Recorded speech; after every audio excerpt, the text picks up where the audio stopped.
দর্শক সিপ্লাস টিভির লাইভে তোমরা আবার স্বাগতম জানান। ইফতেখার দূষণ বর্তমানে আছি নগরের 2 নম্বর গেট এলাকাত। ইতিমধ্যে আপনারা দেখতে পাবেন আমার পিছনে বিক্ষুব্ধ সুইডেন শিক্ষার্থী দল বাংলাদেশ প্রকৌশল এবং প্রযুক্তি বিশ্ববিদ্যালয়ের শিক্ষার্থী দল কিন্তু গাইবানা জানাজা মূলত ইন্টারিম গভর্নমেন্টের গাইবানা জানাজার সারিবদ্ধভাবে দাঁড়িয়ে এবং হুজুর সাহেবের সামনে হারাই দেহের এবং গাইবানা জানাজা শুরু হয়ে গিয়ে ইন্টারিম গভর্নমেন্টের গাইবানা জানাজা দর্শকরা দেখতে লাগবেন 2 নম্বর গেটের সরাসরি। এবং যারা আজকের বাংলাদেশ প্রকৌশল প্রযুক্তি বিশ্ববিদ্যালয়ের শিক্ষার্থী দল তারা কিন্তু যে গাইবানা জানাজার ডাক দিয়ে এবং গাইবানা জানাজা তারা পড়েন এবং গাইবানা জানাজা শেষে মূলত তারা ইতুন শরীদার এবং তারা গাইবানা জানাজা শেষে তারা ব্লকেট কর্মসূচি ত্যাগ করবে এবং ঘুরি ঘুরি বৃষ্টি শুরু হয়ে বৃষ্টিও পড়েন, বৃষ্টি উপেক্ষা করে কিন্তু গাইবানা জানাজা চলেন এবং যে শিক্ষার্থী দল আছে তারা ইতিমধ্যে গাইবানা জানাজা শেষে ইতুন অবস্থান কর্মসূচি ত্যাগ করবে বলে আমরা জানি এবং জানিত পারি এবং মূলত এই গাইবানা জানাজার একমাত্র হারণ তারা হচ্ছে তারা 6 মাস ধরে আন্দোলন করে এবং বিক্ষোভ করে। তবে এর মধ্যেও তারা যে দাবি দেওয়া এগিন হনরম্য পূরণের কারণে তারা এই সরকারের মৃত ঘোষণা করি মূলত ইন্টারিম সরকারের মৃত ঘোষণা করি তারা এই গাইবানা জানাজা আচরণ করে এবং আরো দেহের সালামের মাধ্যমে কিন্তু গাইবানা জানাজা সাহিত্য যার এবং গাইবানা জানাজা শেষে কি আর সরাসরি জিনিসও ধারণার চেষ্টা করছে মনে লগেই তখন দর্শক দেখতে দেখতে কিন্তু গাইবানা জানাজা শেষ হয়ে এবং হাত তুলির মুনাজাত চলেন আর দেহের মুনাজাত করার গাইবানা জানাজার যে আমাদের আল্লাহ আল্লাহ আমার ভাইয়ের রক্তে আজকে রাজপথ রঞ্জিত আল্লাহ আল্লাহ তুমি এই ইন্টারিমের বিচার করো আল্লাহ আয় আল্লাহ যে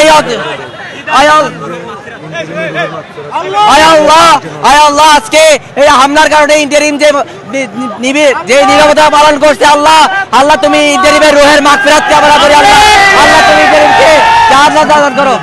আয় আল্লাহ তুমি ইন্টারিমের শুভত ফিরিয়ে দাও আল্লাহ আয় আল্লাহ তুমি টিপ্পা কোটার মেধা ফিরিয়ে দাও আল্লাহ এদের যেন ন্যূনতম দাও এদের যেন ন্যূনতম কমন সেন্স আসে যে আমাদের থেকে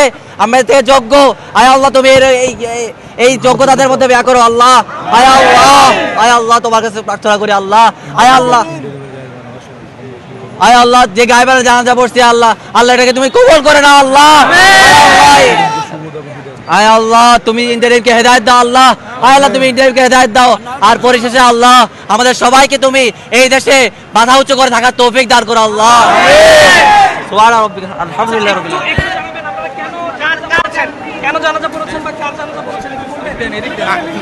আসলে আমরা এখানে জানাজা পড়েছি ইন্টারিম যে একটা গভর্নিং বডি আছে এই গভর্নিং বডিটার অকাল মৃত্যু ঘটেছে। ইন্টারিমের এখানে তারা ক্ষমতায় আছে, এই কোটা বিরোধী আন্দোলনের রক্তের উপর দিয়ে তারা ক্ষমতায় এসেছে, কিন্তু তারা এই কোটা বিরোধী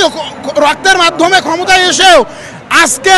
শাহবাগে আমাদের ইঞ্জিনিয়ার ভাইদের যারা কোটা বিরোধী আন্দোলন করেছে তারা তাদের উপর টর্চার করেছে, গ্রেনেড শেল মেরেছে, টিয়ার গ্যাস মেরেছে, আমাদের অনেক ভাই আজকে রক্তাক্ত হয়ে গেছে। তার মানে কি ওরা এখন কোন অবস্থায় আছে? তারা কি জীবিত আছে আদৌ? তারা কোনোভাবেই জীবিত নেই, তারা ইতিমধ্যে মৃত্যুবরণ করেছে। আমরা তার গাইবানা এবং তাদের যাতে হেদায়েত হয়, যাতে তাদের রুহের মাগফিরাত কামনা করছি, যারা তাদের এই দেশটাকে রক্ষা করার জন্য এই দেশের একটা অন্যতম একটা স্টেক হোল্ডার ইঞ্জিনিয়ার, দেশের যে স্ট্রাকচারাল যে উন্নতি এটা করার জন্য যেন আল্লাহ তাদেরকে হেদায়েত দেয়, তাদের জন্য চোখের পর্দা খুলে দেয়, যাতে দেশে যাতে যোগ্যদের মূল্যায়ন হয়।